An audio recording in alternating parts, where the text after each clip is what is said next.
businesses could use this technology to do work if it's a tight project deadline.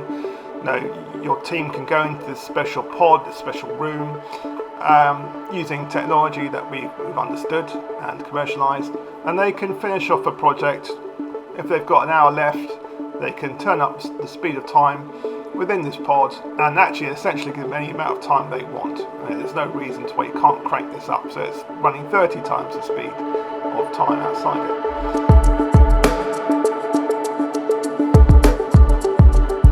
Hello and welcome to episode 7 of Future Marketing UK. Thank you and welcome to this episode.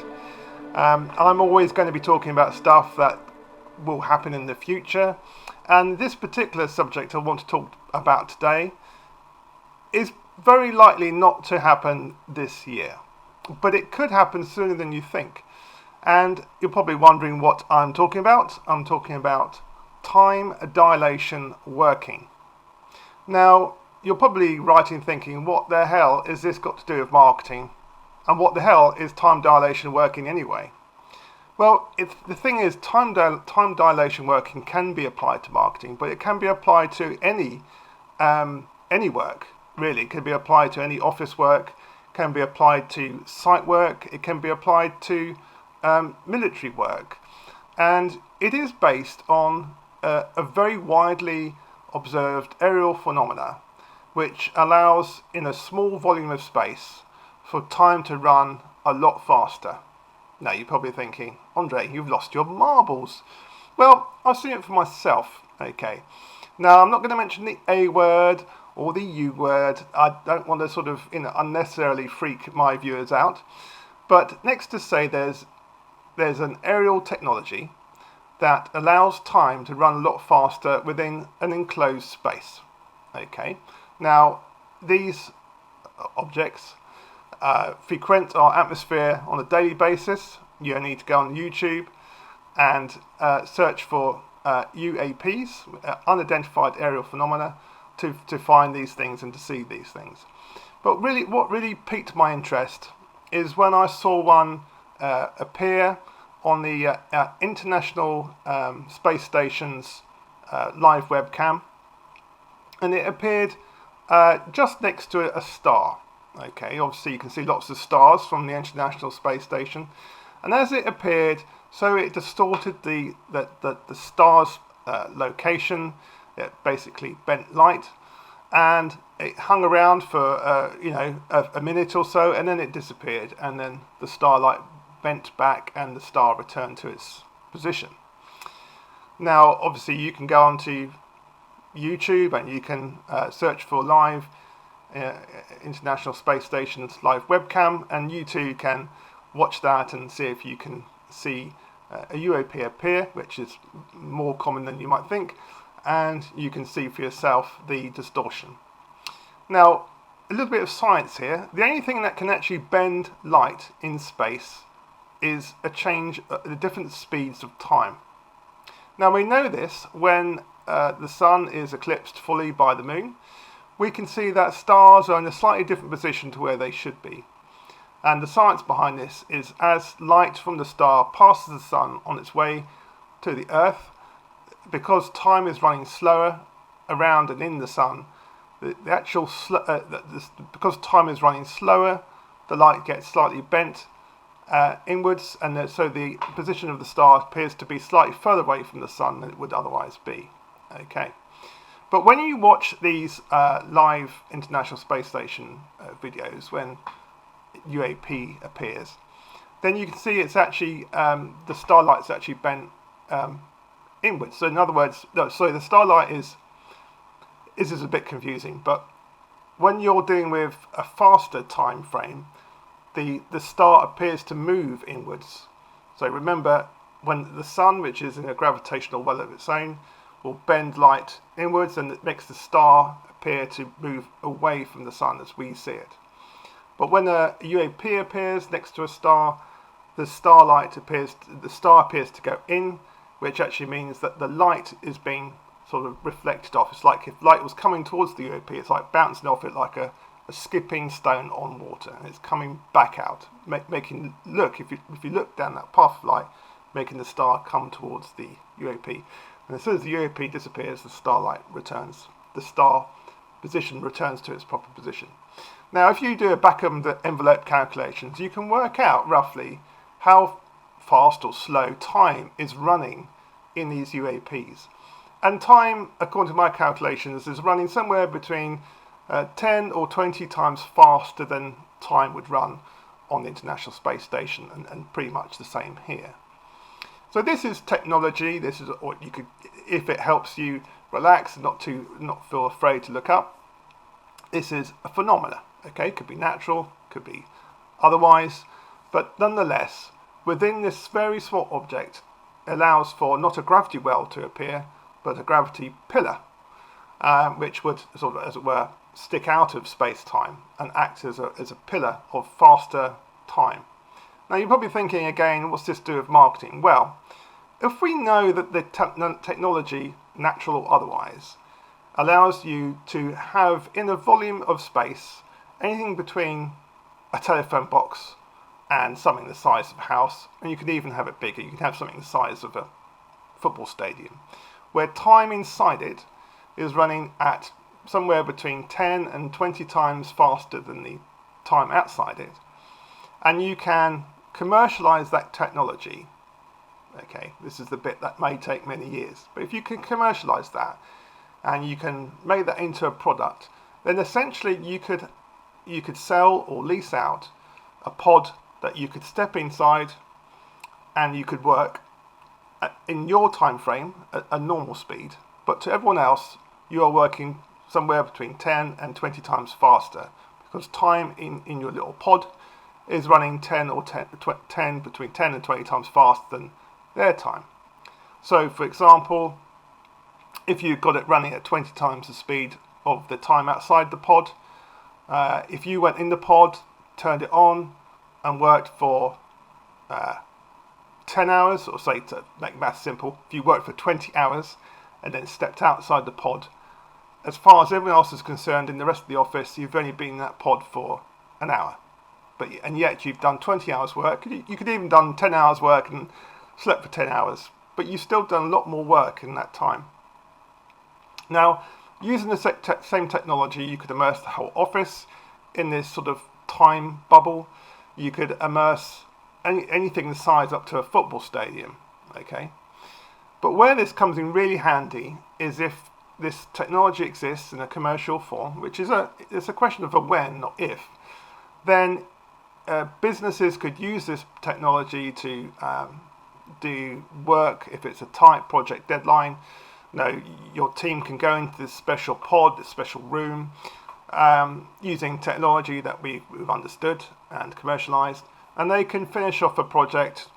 If they've got an hour left, they can turn up the speed of time within this pod and actually essentially give them any amount of time they want. There's no reason to why you can't crank this up, so it's running 30 times the speed of time outside it. And this has a couple of really sort of practical uses.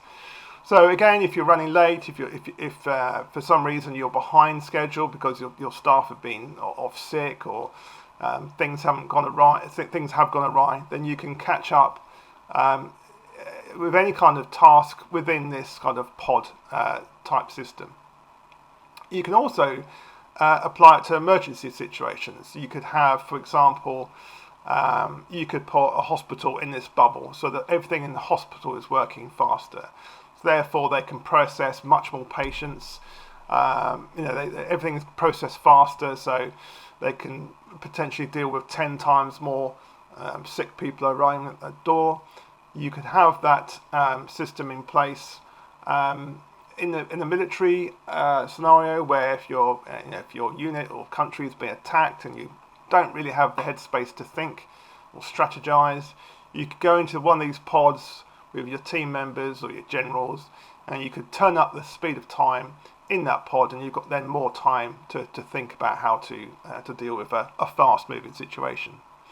So this could really find applications both in the sort of domestic office world and the military as well. And indeed, if you encased, say, a missile in this technology, you could deliver a missile to the enemy sort of 20 times quicker than it would otherwise fly. It would appear to go 20 times faster, even though the actual missile is flying at its normal speed. So this has military applications as well. Now, actually, this technology isn't necessarily limited to work or military. It could be applied to leisure. So if you were a very busy person and you regretted or you were disappointed that you had to lose 8 hours a day through having to sleep, you could go into this time bubble, this little pod, some sort of domestic pod, where you're sleeping for 8 hours and you speed up the time by, 8 times to make maths simple. And then you come out an hour later, as far as everyone's concerned, and you've slept for 8 hours, and you can sort of have your cake and eat it to some extent.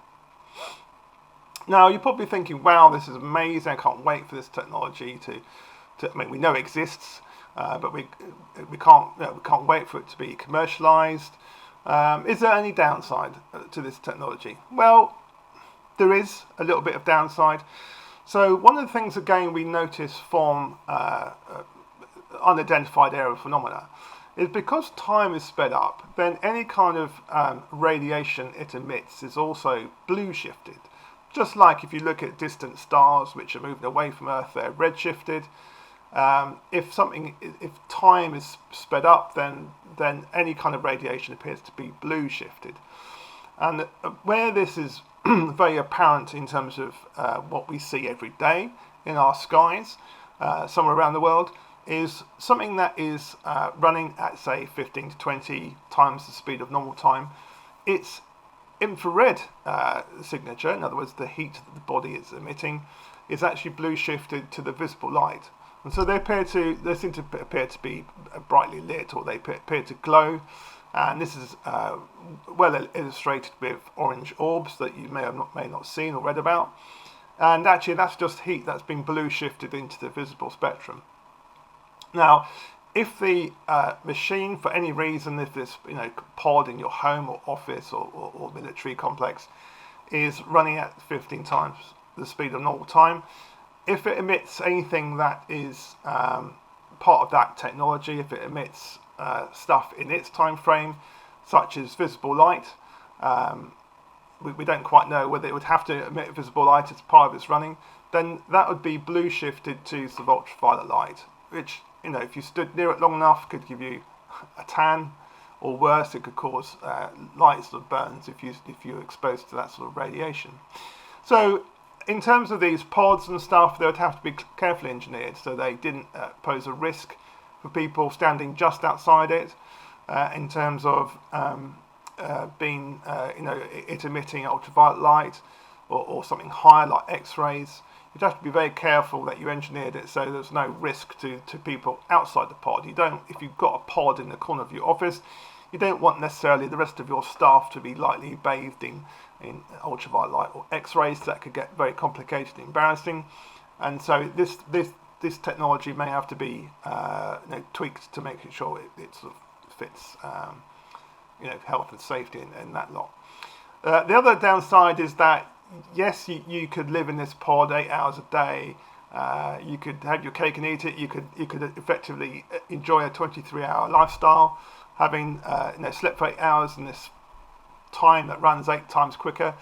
But of course, that you are aging. You're aging at the same speed no matter what time frame you're in. So if you sat in this bubble, it doesn't matter what time is speeded up inside this bubble. If you lived it in your whole life, you'd still only lead one lifetime. But if you sat in a bubble from birth to death, at a bubble that was running, say, 10 times the speed of outside time, then if you got to 100 years old inside that bubble, to the outside observer, you've only been around for 10 years. So if you and your twin brother, if you had a twin brother, one of you went into this pod running at 10 times the speed of normal time, and one was in that for 100 years, which would seem like 100 years inside the bubble, then from your twin brother's point of view, you'd come out 10 years later in his time frame looking like a 100-year-old. So it's not a complete panacea to long-term working, but it is great if you've got a short-term deadline, or if you want to sort of catch up on a project, or again in the military arena, you want to deliver your weapons 10 times quicker, or if you need to somehow strategize and you just need some time to think about that. This sort of device, this consumer product, could be extremely useful. So I just really wanted to put it out there because obviously I can see this kind of device being widely used, providing they can rectify any hazardous complications of the use of it. There will be a societal discussion as how long is too long to spend in these things. If you overdid it, if you use this thing every day at work or every night, then you would appear to grow older quicker compared to your friends and family who don't live in that bubble. So it's kind of for short-term use is the best way to think about it. So this technology, we know it exists, we can see that with our own eyes.